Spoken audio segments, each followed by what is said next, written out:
Mathematicians won the war and built the A-bomb. Now, who among you will be the next Morse, next Einstein? I was told you love numbers more than people. It's like a painting, I think. Only imagine it is with colors you cannot see. What does it all do? I also put an advanced Fourier system on the main hallway chalkboard. And the person to do so will not only be in my good graces, and the name printed in the auspicious MIT Tech. You see, you used McLaurin here. For years we've been trying to solve the equation without changing the underlying assumption about time. A singularity, space-time singularity. So the universe born from a black hole exploding. Keep going, develop the mathematics. Maybe it's not new math at all. Euler's method. Math is always dependable. It's recursive, it's nonsensical.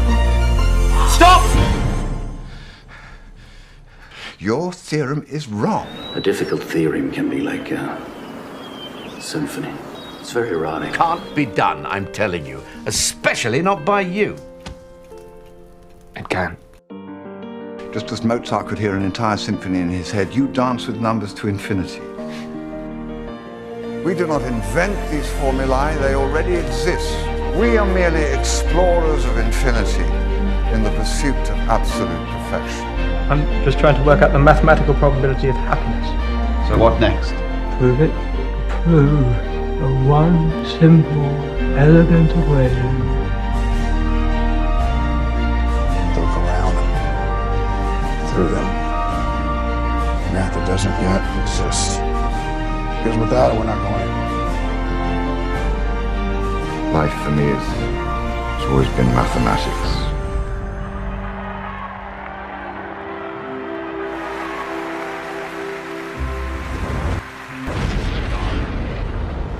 There are patterns in everything. In math, these patterns reveal themselves in the most incredible form. It's quite beautiful.